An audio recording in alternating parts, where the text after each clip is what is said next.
Jean-Claude Killy.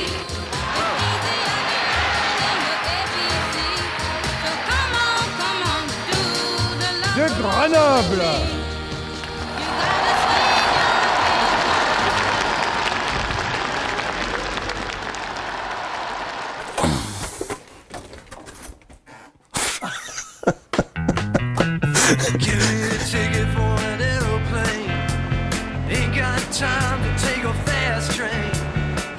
Pourquoi les Jeux Olympiques de Grenoble ont-ils laissé une trace aussi forte dans les esprits ? Probablement parce qu'ils coïncident avec des innovations multiples. À Grenoble ont lieu les premiers tests antidopage de l'olympisme, les premières analyses de féminité sur certaines athlètes, les premiers contrôles par caméra dans les slaloms et les premières exclusions pour tricherie, avec les lugeuses est-allemandes par exemple, qui chauffent en douce leurs patins avant le départ. Le contrôleur de départ, au moment de faire partir la lugeuse, s'est aperçu que la luge s'enfonçait dans la glace. Donc, avec le phénomène de l'eau, évidemment, une luge va plus vite qu'une luge qui a les patins à la même température. Donc, elles avaient été disqualifiées par la suite. La luge, c'était à Villard-de-Lans. Non loin de là, le tremplin olympique de Saint-Nizier constitue lui aussi une grande première technique et esthétique. Les skieurs ont l'impression de planer sur la ville de Grenoble.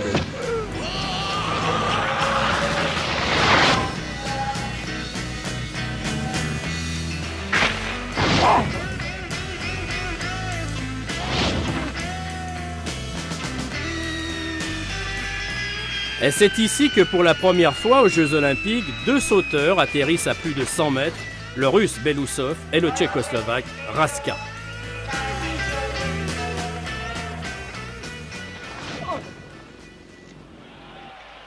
Voilà ici le fameux micro Philips, encore une fois, du speaker de Saint-Nizier, du tremplin de Saint-Nizier, retrouvé dans la terre 39 ans après.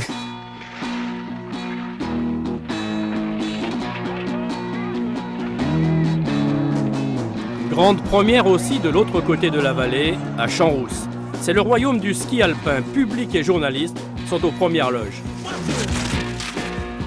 Parmi les nouveautés, des tableaux électroniques géants annoncent les résultats. Et sur ces panneaux, l'exploit est français. Pour la première fois, un de nos skieurs remporte les 3 médailles d'or. Jean-Claude Killy gagne la descente, le géant et le spécial. Jean-Claude, salut de la main, Jean-Claude. Bon, ça c'est la tenue olympique qui était fournie par l'ORTF à l'époque. Il y avait le pull, le fuseau, le blouson et le chapeau. Évidemment le badge. Et pour finir, alors là c'est la caméra qu'on utilisait à l'époque.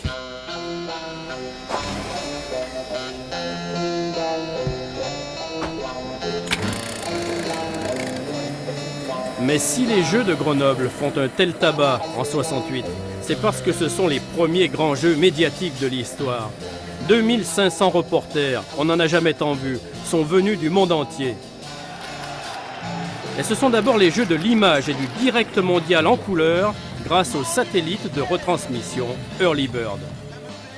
Vous êtes en ce moment-ci, madame, mademoiselle, monsieur, parmi les 5 et peut-être même 600 millions de téléspectateurs qui voient cette cérémonie en direct.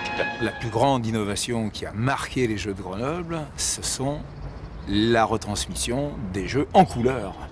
Sans oublier les retransmissions satellite avec Early Bird, c'était la première fois qu'on faisait du direct.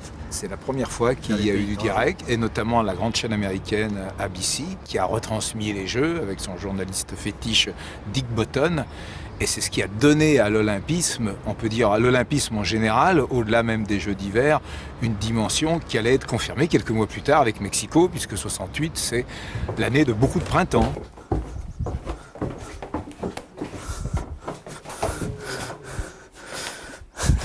Et voilà la paire de chaussures, comme à l'époque, à l'état neuf. la fameuse Trapper Elite qu'avait Jean-Claude Killy et toute l'équipe au moment des Jeux. La fameuse Trapper Elite en parfait état de conservation. Cette lampe au sodium basse pression, où est-il passé? Ouais, c'est un peu une culture là, que je perpétue depuis quelques temps, ouais, c'est vrai, il y a aucun... Nous avons tant aimé les Jeux de Grenoble parce qu'ils furent à la fois modernes et chargés de sentiments.